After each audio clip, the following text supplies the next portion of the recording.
Yo, yo, yo, what is up, everybody? This is the Beyond Boundaries podcast where we break beyond the boundaries of the limiting confines of the mind to find the silence and the abundance that's laying with us inside. I got one of my dearest friends, collaborators, inspirations, neuroscientist, homie, entrepreneur, beautiful, awesome individual you're going to learn a lot from today, named TOBY PASMAN. He's the founder of Neuroflex, and I'm so excited for him to share with you all the great stuff that he's been up to. So, what's the first thing when you think of who's Toby? Who's Toby? Oh man, Toby is a guy that believes that mental health disorders are a scam. I really believe that most mental health disorders are actually brain health disorders, where it's a problem with the way that our brain functions on a biological level. So really the quest that I've been on the past decade has really been in terms of fixing my own brain biology and then also helping countless other people dealing with substance abuse, mental health issues, peak performance, all sorts of things, optimize the way their brain functions on a biological level, which is going to transform their life. Yeah, so maybe if you go into, as we all know, the hero's journey is the most exciting thing.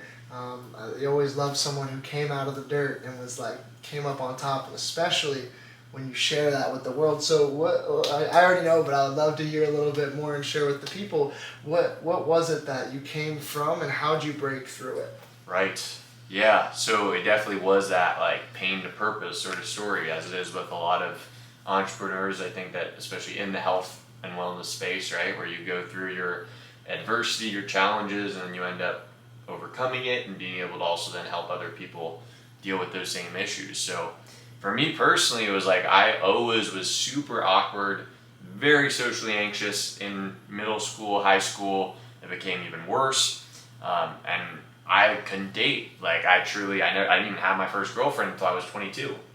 Oh, I didn't remember that part. Yeah, that's intense, yeah. Dude. So I was always very intelligent, but in terms of actually my social, I knew when I was going to class, it'd be I wouldn't be worried about the test because I knew I was going to ace the test. It was I was nervous about having to make small talk with the other kids in the class prior to the test. That sort of shit where just the social issues were really kind of my downfall. And I was super lonely and depressed because of it, and had tried a lot of conventional sort of approaches of, trying antidepressants, trying Adderall, which definitely worked in the short term, but then the crash made me even more depressed and definitely was not a long-term solution. Tried talk therapy, all sorts of things. And then I was really starting to get interested in biohacking, this idea that we could actually change how our body and brain functions by what food we consume, what water we drink, all this stuff that now is kind of gone mainstream. But this is a decade, 8 years ago, say 2016, maybe a little bit earlier, maybe a decade ago, in which I started reading Dave Asprey's blog, the Bulletproof blog. So, it's talking about blending butter and MCT oil into coffee, and it sounded pretty odd, but I was totally about it. It made sense to me of okay, our brain isn't working the way that we want it to work, so we can use science, we can use data to actually alter and improve our brain performance. So that idea really appealed to me, and I started seeing just implementing those kind of basic biohacks, drinking butter coffee. I did feel enhanced mental clarity. I felt more my verbal fluency was better, so I was able to talk to people with more confidence. And then I just went really a deep dive into that whole space and came across neurofeedback, which is basically where you put electrodes at specific regions of the scalp, and you can actually retrain and rewire your brain to have healthier and better activity. And that was, to me, what really made the biggest difference of my own social anxiety and really transformed my life, was that I did a brain scan on myself. I was working at a rehab clinic at the time, and we weren't really supposed to be using the equipment, but all of us were after work. So I ended up doing a brain scan on myself, and I saw that in an area of my left frontal lobe, about right here, this area was super underactive. And that area is called Broca's area. It's really involved in verbal fluency and speech production. So I was able to sort of connect the dots of the fact that a lot of my social anxiety was because I would get in and have a conversation with someone and would come off super robotic because I couldn't think of the words that I was trying to say, I wasn't like fluent in how I was talking. And then I became more anxious because of that, which then worsened. Like, it was just this horrible cycle. So it made so much sense to me, and like really took a lot of the like moral like guilt of like, why can't I fix my problems, to like, oh, I have like a brain health issue that can actually be dealt with. So like the brain scan itself was really what like illuminated the fact that the issues that I was dealing with were not actually psychological in nature. Right. You know, even though they were sort of manifesting in that way, but really the answer for me at least was fixing the biology. Once I got retrained and rewired that area of my brain and started noticing that I was so much more socially confident and fluent, and then those benefits just continued to build and accumulate, and that just started to end up becoming my new baseline. So I was like going through that experience as I was also, you know, at the time working with drug addicts, alcoholics, people that really were like desperate, you know, like these people, like some of them ended up, you know, relapsing and dying. You know, like you know how addiction works, like so seeing these people that were like really in need of help, seeing how, you know, it's not like it was a magic bullet, you know, cure for everyone, but how the neurofeedback and the brain scans played a big part of their recovery. You know, doing a holistic kind of addiction recovery treatment. They're also doing breath work, yoga, you know, focusing on nutrition, like all these things that we know are kind of additive with one another. But I saw how that just transformed so many of these people's lives, you know, dealing with issues much different, sometimes similar to my own social anxiety, but oftentimes different in terms of depression, PTSD, you know, veterans that had seen some fucked up stuff. Or drinking a fifth of whiskey every night just to be able to calm their mind and go to sleep. So, you know, it was a perfect kind of timing of like, it was like me kind of like dealing with my own, trying to fix my own issues for a sort of selfish purpose, but then also realizing that in turn, by utilizing this technology that was fixing my own issues, it was also helping fix all these other people's issues. So that's how the kind of idea of Neuroflex came about, you know, of actually doing this as a business to be able to, you know, help optimize people's brains and transform, you know, help people's mental health issues, enhance their cognitive performance, and here we are now. Nice. So you said a lot of different things that really sparked interest in me. That it's every time I hear your story, it's always something new. And this time I was really, really curious and interested in, so you said your left part right here, part of your brain, was what was related to your fluency with how you use your words. Exactly. So what would you say in the average American in particular, and then also in like the average entrepreneur who's like a go-getter but really wants to, you know, like somebody who has it in them, they got the drive, they got the desire, the passion, they want to show up in the world, what parts of people's brains is typically the most commonly affected by whatever behaviors? It's not optimized. Is there like a thing that's all across the board, like this part of their brain is more often so than not okay? Well, so that really highlights the beauty of the brain scan, because there's different like subtypes. If you have anxiety and I have anxiety and we're both reporting the same subjective symptoms, we actually might have two completely different brain scans. For you, your frontal lobe might be super overactive, and for me, my temporal lobe might be the problem. So because there's different issues, like the different areas of the brain that may be misfiring, that's why I think utilizing a tool like scanning your brain actually enables you to identify specifically which areas are impacted, because for all of us it can be different. I mean, what I can say is that a lot of us have dealt with past head injuries, concussions. I see probably with like 75-80% of clients that I work with, they report some history of a past concussion, head injury, and you can actually see that like on the brain scan. You can see the neural inflammation, and it's usually localized to specific areas. Like the left part, right? Well, oftentimes like the frontal lobes, like the prefrontal cortex that sits right behind our forehead, because when you think about the protection, that area is not at all protected, just our forehead. So whenever we hit our head, playing sports, doing whatever, you know, that frontal lobe, when you're asking about like the functions of like, you know, entrepreneurs, people that are really trying to make something happen in the world, our frontal lobes, and specifically the prefrontal cortex that's like right behind our forehead, that's like our executive functioning, our ability to make long-term decisions, plan, organize, have good judgment. So like think about like when you get drunk, the frontal lobes turn off. So that's why people do super impulsive stuff, they say stuff they regret, they get in fights, they do stuff because there's no filter. Wow. Our frontal lobes, our prefrontal cortex is like that filter that allows us to make good decisions that are in our long-term interest. And they've actually found, like looking at studies of kids, have you ever heard of the marshmallow test before?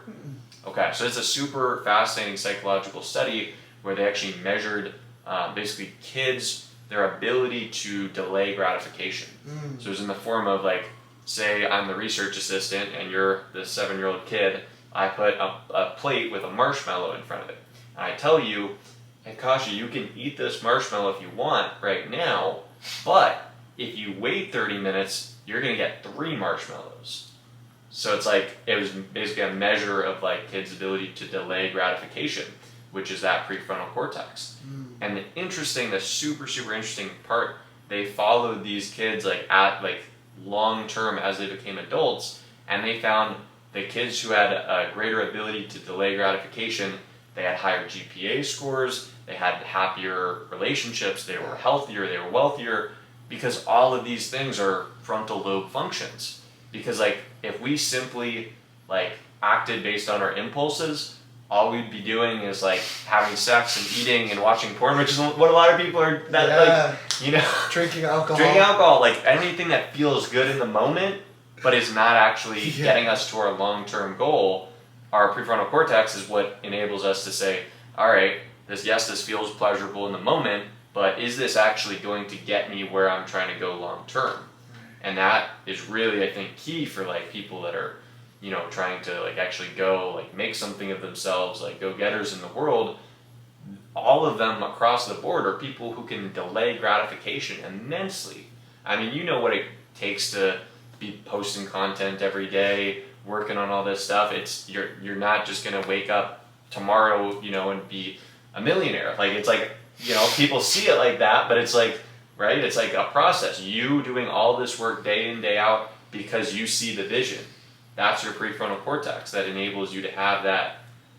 I have to put this with something. Yeah. So, you know what, because the Beyond Boundaries podcast often likes to bring science and spirituality into one. So you were pointing to prefrontal cortex. Mm-hmm. It creates reality. It's the thing that filters it. So in the yogic practice, they say that this is like an actual energy center as well, where you can bring yourself into your body, slow the heart rate down, come into a meditative like theta, delta, gamma kind of state, and envision through feeling this center different relationships, sensations in the body. Like, for example, say you want to practice winning the lottery. You'll like feel here and you'll see you like just jumping for joy, and you'll try to turn on the energy of that excitement in your heart. So do you think that there's like a correlation between how the projection of your intentions and desired reality? I mean, have you ever visualized something before you've done it?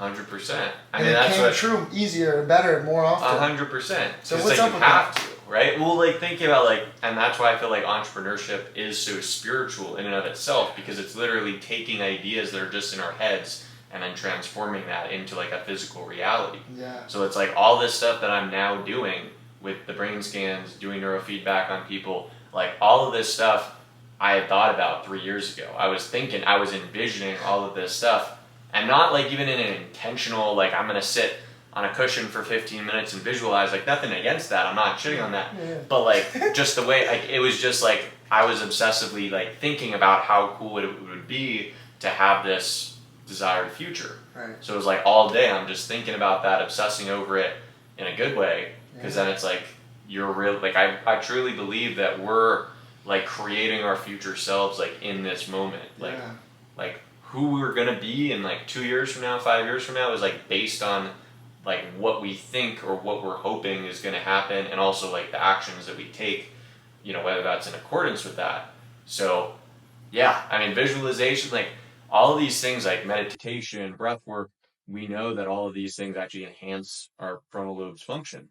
So, by doing something like mindfulness meditation, or longer kind of, silent meditations, a lot more about, that's really quieting down different areas of the brain related to fear, like the amygdala, and it enhances the prefrontal cortex so we can actually act more in accordance with our highest self, have more of that executive function and control, and be less emotionally reactive and, just be overall better people, I think. Yeah, I love that. I love that. And what would you say about Lucas's brain scan? Wasn't there something on the left side of his brain from a TBI? Because you just scared the shit out of me because my crazy, silly, goofy, wanting to be like Naruto self, like I'll go, wow, I'm hitting the punch bag, hit the punch bag. But then when I get super excited, I haven't done it in a while because I kind of like was like, yo, what if I'm hurting myself? I would like just relentlessly just hit my forehead into the punching bag like it was nothing. And I remember you gave me a brain scan. You said that my brain scan maybe had, it could be a TBI, but it also could be From all the meditative yeah, states. So exactly. what's something with them? But then now that you know I'm Yeah. hitting my head on something, you think it might have been that? Well, that's what like illustrates the fact that it's like I'm not like a mind reader in the sense that I can't just look at a brain scan and say, oh, you're this way and that way, and it's about pairing that with your subjective experience. Uh-huh. If you've had a lot of history of TBIs and you're struggling with impulsivity, like you're getting yourself in all this trouble, then it's like, okay, we can kind of put that together. So, yeah, your brain scan was super interesting in the fact that we did see a lot of those slower brain waves like theta and delta that are associated with like advanced meditative states. And we know that like long-term meditators are producing a lot more of those brain waves kind of on a everyday basis compared to normal people. But then we also know that those brain waves are associated with TBIs. I'm gonna just assume I was an advanced meditator. Yeah. So it's just about like digging deeper into it. But yeah, with Lucas, I mean, that was I don't remember his brain scan specifically, but I mean, obviously, Thousands of them. Yeah. But pretty fascinating. I don't know how much you want to talk about. Everything and Okay, everything. okay, Yes, yeah. that So let's bring it on. with the Bufo. MUFO, yeah. So with Lucas, we Yeah. did an experiment, right, where we were measuring his brain waves. Which I'll just back up here. So the brain waves, for people who don't know, these are the electrical rhythms that really drive our thoughts, our emotions, our behaviors, our cognitive abilities. So in tandem with the neurotransmitters like dopamine, serotonin, people have heard a lot more about those, but the brain waves are really crucial for all these different aspects of our cognitive performance. So when I talk about, brain scans, basically we're measuring our brain waves, the five major waves, different frequencies. Electricity, energy. It's all energy. Yeah, it's all frequencies, which, yep. So, I mean, we measured, someone under the influence as they were smoking 5-MeO DMT. Over the influence. Within the influence. I stand corrected. Yes. So that was like probably the most interesting brain scan I've done in the sense that I've never seen like such a drastic like change in how someone's brain is functioning so quickly. Yeah. Right? Because it's like you go from like being stone cold sober. Yeah. So it was super fascinating because it was like his brain was basically lit up in all the different frequencies. So he was producing a lot of those like slower waves associated with more of that subconscious, unconscious state, but then he was also producing really fast beta and gamma waves that like show his mind is like very actively processing. So that's like a very unusual state because the brain waves usually work in tandem in the sense that if we're like, if we have a stimulant like caffeine, it's going to increase our faster beta waves and lower our slower theta waves. Whereas what we saw with the 5-MeO DMT was like an elevation in all the brain waves across the board. Mm-hmm. So it's like I don't even know entirely what to make of that, but it's pretty fascinating to see that kind of state. Yeah. And what with the technology, because I just got Toby's course, and it's this really, really great bundle of videos where you get your own at-home neurofeedback technology, and he just coaches you once every 2 weeks, correct? Mm-hmm. Yeah, so once every 2 weeks, and guides you through like where your brain's at, what your goals are, how to train your brain. And I'm just so interested in knowing. I remember you saying that you could actually do case studies with the technology, because at the Breath Coach School, one of our missions is to be able to bring this technology where people are doing neurofeedback, but not only doing neurofeedback. Imagine another great benefit of having you as a co-teacher is that we're going to be able to have all of our students have a thing that's measuring their brain, so we can do case studies on Beyond Boundaries breathwork. So this would be like a real, I could call that a case study. Like, hey, we have 1,000 people who just use this equipment during their breath work over a few months. That would be enough to like measure and actually look at results. Right, which is one of the super cool like uses of the brain scans is as an assessment tool, but also as a tracking tool. So, say you start any sort of different intervention, whether it's changing your nutrition, optimizing your hormones, utilizing technology like neurofeedback, doing breath work, all these psychedelics, like all these different things rewire our brain, harness that neuroplasticity to allow our brain to change and rewire itself. So we can actually track, we can do an initial brain scan, see how you're looking today.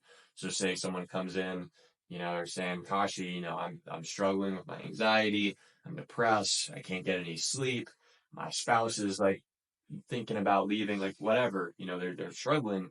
And then we can image their brain, see how they're doing right now, and then they do different interventions, whether it's a combination of things like breath work, meditation, psychedelics, all these different things put together.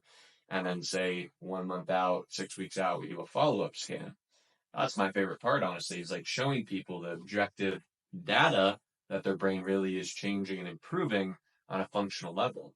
So even though people, I'm sure as like people you work with, like subjectively, they're from breath work, they're feeling happier, they're feeling more centered, all of these things, the benefits.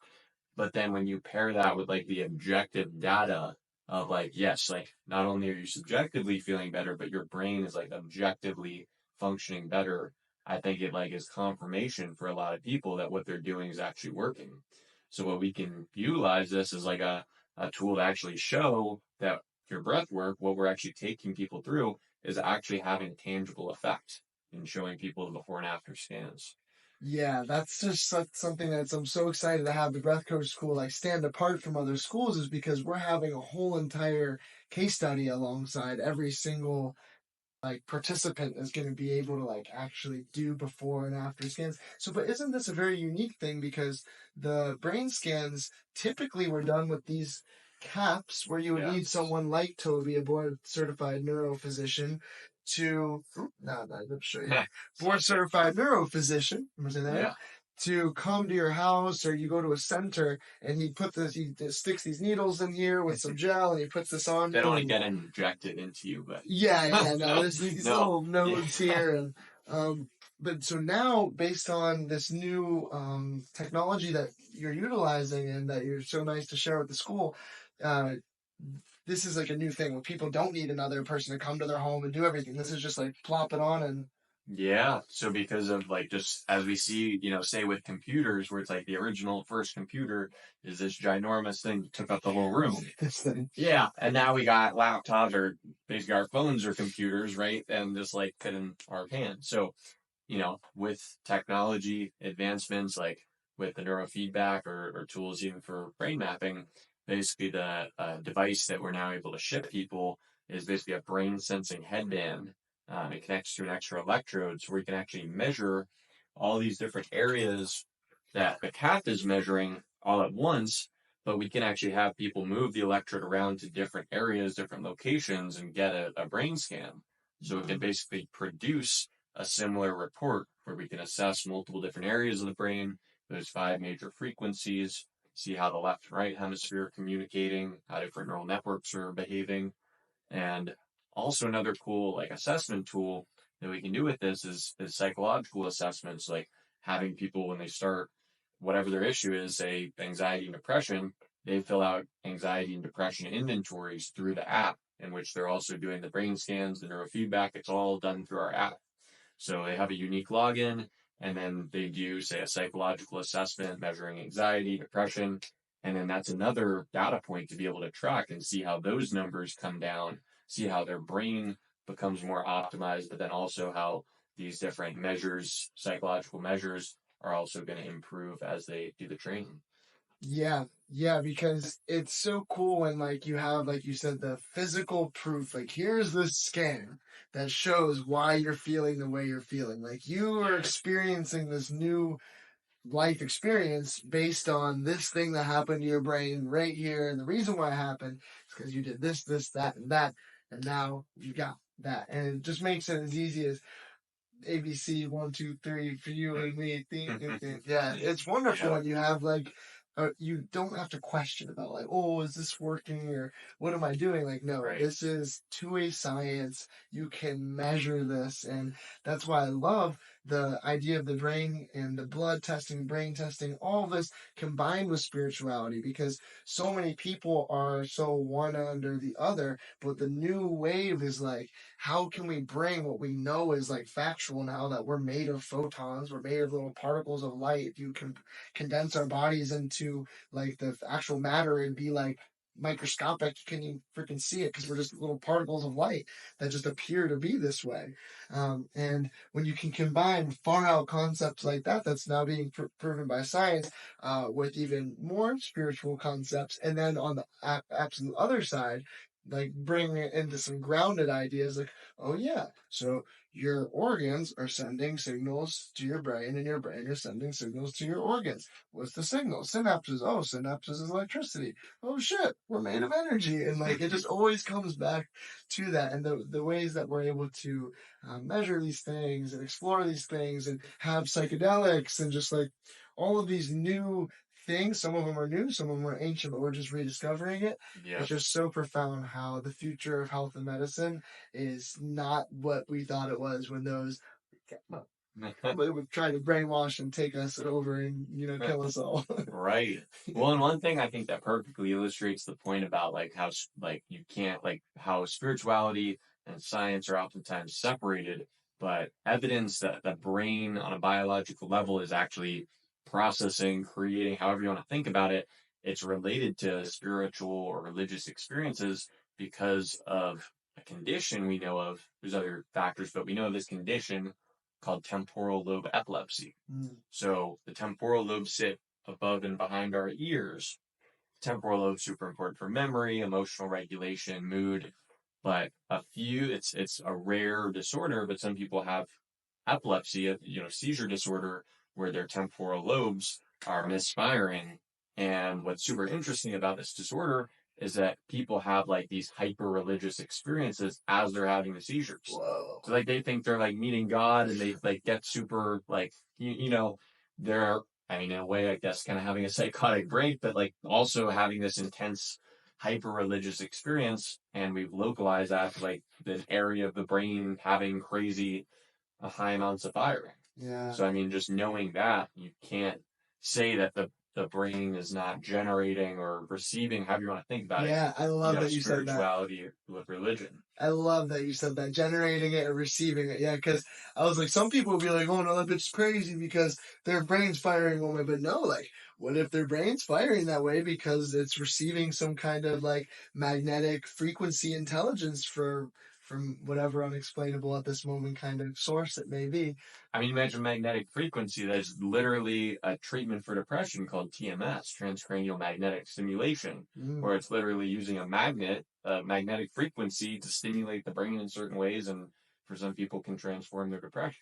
Yeah. Perfectly illustrates that. Yeah, I love that. And that's like the whole premise of a lot of the breath work we do too is, as you go deeper into the practice and we get into the dissolving phase after the breathing, the tapping, the shaking, the breathing, the squeezing, the screaming, with holding, then into the dissolving part, we do this thing what they call like yoga nidra, and then, many names for the same thing. We're taking our awareness and scanning the magnetism of our body, because if we're all electricity, well, the magnetic signals, this energy being sent, the signals of intelligence, our body communicating to itself, is really like magnetic. So as we take our attention, observation, and awareness to observing the magnetism in different places in our body, in Qigong, they do it to different organs, to organ systems, to different dantians. So something that's so great and been profound is to heal oneself with using your own magnetic, like attention to the magnetism within you. And that's how I healed myself from depression and addiction, was by scanning, especially the central line, not only limited to all throughout the whole body, but taking my awareness and feeling the magnetism of my energy in different places, and wherever there may have been some stuck energy or some kind of lack of blood flow. Because you even see this, you can intentionally bring more blood flow through sending your awareness, which isn't just like, oh, send blood there. It's actually the magnetism releasing your fascia, which then in turn allows the blood to flow there. So there's a lot that goes into it. And it's really cool just how, yeah, we're a bunch of magnets, and you can take it to the next step. And I'd love to hear your thoughts on this. When you are, so we're talking about being magnets, scanning our brain. You can have a magnet from outside, they scan your brain with the magnet, or you can, from within yourself, take your conscious awareness and use the magnetism of your awareness to scan yourself. But what about using that magnetism within your heart or whatever other energy center you'd like to magnetize from, and then projecting through your frontal lobe different and desired results, intentions, experiences, etc. So having the heightened emotion, the energy in motion with the visualization of just the intention. Do you think that, how do you think that works where there's that special thing that happens? Yeah, I think that when you pair that, like where you take people into those like highly emotional states where you're pairing that like with breath work or creative visualization, like I mean Tony Robbins, like you see that people like jumping up, like getting all, riled up, like getting into this heightened emotional state, and the brain learns more and retains that information, memory more when you pair that with emotion. I mean, think about the experiences from your childhood that you remember the most vividly are usually ones, whether they're positive or negative, they're filled with emotion.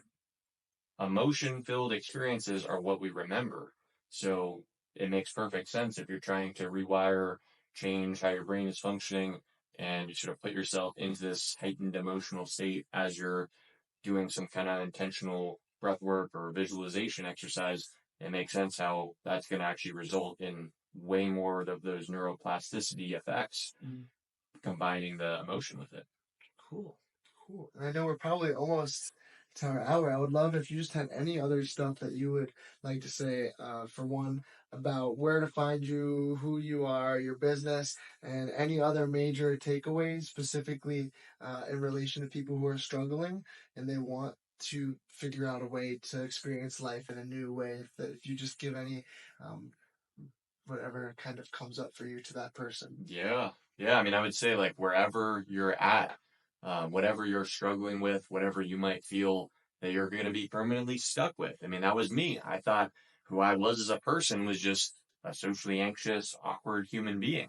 And I thought I was going to have to just deal with that the rest of my life and try to get rich so that girls would then like me. And, but truthfully, like, I think a lot of people are really like stuck in their diagnoses. Like they've been told they have anxiety or depression and they could take some pills or go to therapy, but they're going to have to like deal with this and manage this like the rest of their life. And what I've seen countless times is the fact that like when people actually address whatever's going on biologically, so whether it's through retraining their brain waves, that's a component of it, optimizing their hormone levels. If you're a guy who is in his 40s and 50s that has low testosterone, you're depressed and you're low energy, it's like I've seen how those people getting on TRT or doing natural things like that is transformative for their mental health.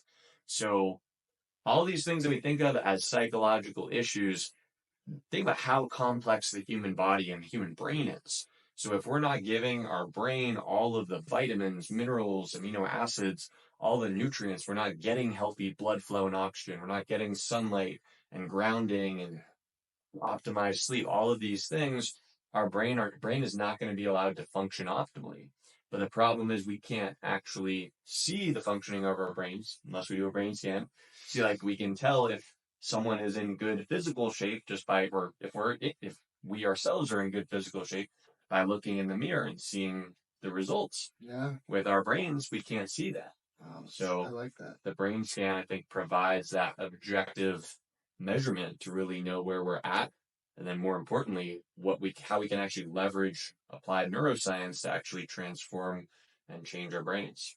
So let's say, wherever you're at, there is hope.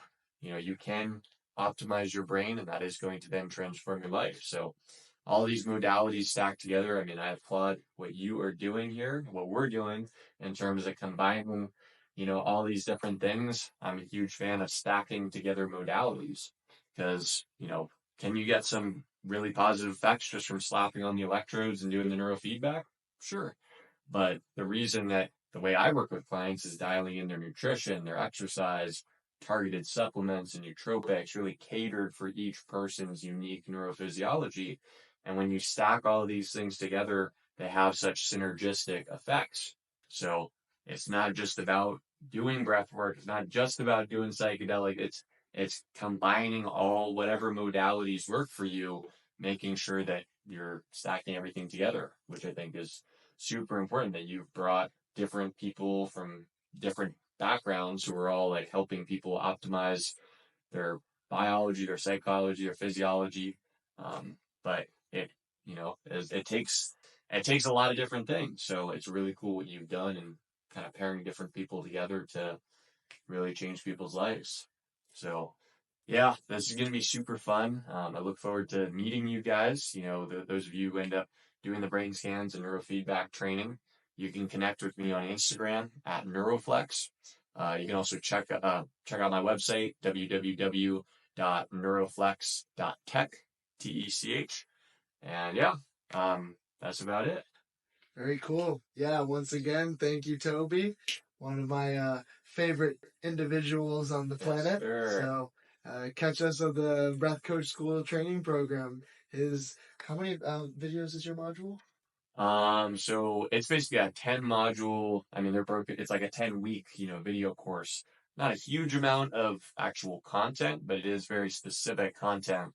People can learn all about their nutrition, supplements, exercise, really distilling all my knowledge from the past 8+ years working in the field and just putting all that into a video course. So that's what I'm super excited to be sharing with you guys. I'm so happy that you're sharing it, bro. Thank you. Absolutely. See you guys next time. You already know what to do. Click that subscribe button. Click that comment button if your favorite part of this. And you better click that subscribe button. All right. Bell notification. Subscribe, bell notification. All right.